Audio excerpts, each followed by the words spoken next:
അത് നിന്നെ മാത്രം ഇഷ്ടമല്ല. പക്ഷേ നീ പോയാൽ തനിച്ചായി പോകുന്നത് ഞാനായിരിക്കും.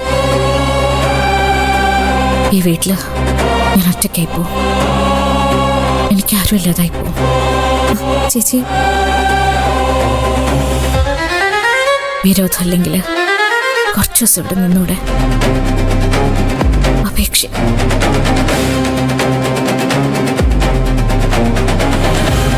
എന്നെ തനിച്ചാക്കിയിട്ട് ഇപ്പൊ പോയി കളയരുത്.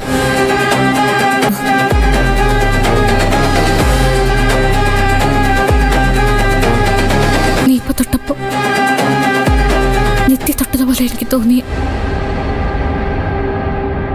ഇവിടെ നീ ഇപ്പോ എനിക്ക് പ്രിയല്ല, നിത്യ.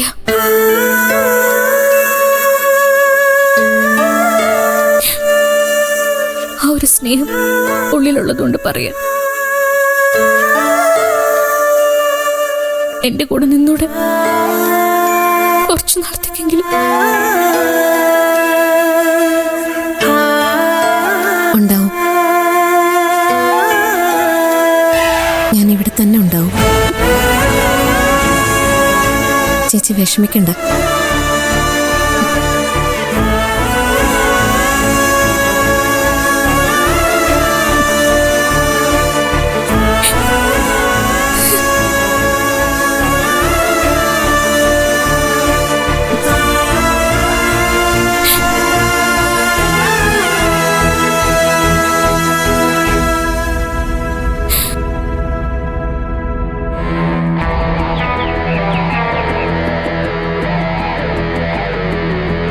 ഇനി നീ പേടിക്കണം ശരത്തെ.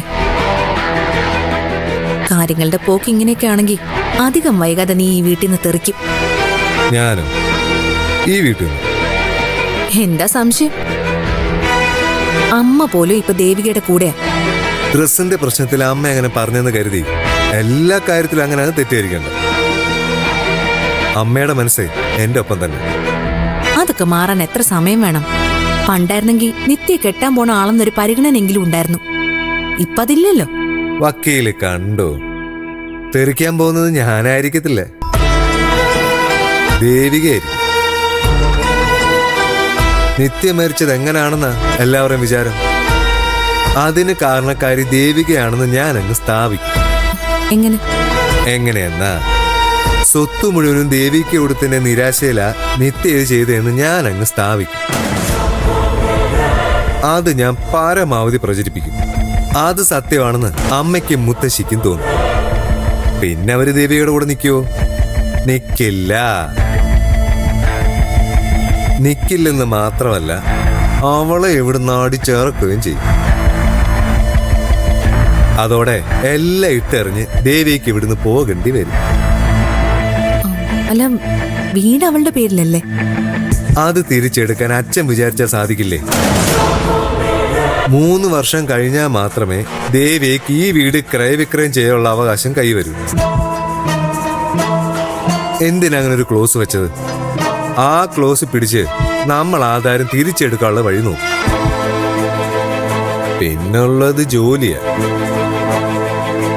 അതിനെതിരെ നമ്മൾ കേസ് ഫയൽ ചെയ്യും. ദേവിയെക്കെതിരെ ആത്മഹത്യാ പ്രേരണ കുറ്റം ചുമത്തിയ എല്ലാം പൂർത്തിയായി. പ്രൊബേഷൻ പീരീഡിൽ ഒരു ക്രിമിനൽ കുറ്റം വന്നാ അതോടെ ആ ജോലിയും പോവും. അവള് പേരുവഴിയിലും ആവും. വീടും പോയി, ജോലിയും പോയി. അങ്ങനെ വന്ന എന്ത് സംഭവിക്കും? ദേവിക ഒരു ബിഗ് സീറോ ആവും. ആ സാഹചര്യം ഞാൻ മുതലെടുക്കും. ഉഗ്ര. ഈ പ്ലാൻ വർക്കൗട്ട് ആയാലേ അതിന്റെ ഗുണം എനിക്കുണ്ട്. സിദ്ധുനെ എനിക്ക് മാത്രമായിട്ട് കിട്ടുമല്ലോ. എങ്കിലും അതിന് തയ്യാറായി. ഇത് നടക്കും. അതോടെ സിദ്ധു ചന്ദ്രയുടെ അടുത്ത് തന്നെ തിരിച്ചു വരും. അതിന് എന്നെ ഒന്ന് സഹായിക്കണം. നിത്യയുടെ മരണേ ദേവിക കാരണമാണെന്ന് എല്ലായിടത്തും ഒന്ന് പ്രചരിപ്പിച്ചാൽ മാത്രമാണ്. അത് ഞാൻ ഏറ്റു. എന്നാൽ കഴിയുന്ന വിധത്തില് ഞാൻ അതിന് പബ്ലിസിറ്റി കൊടുത്തോളാം. പോരെ? മതി.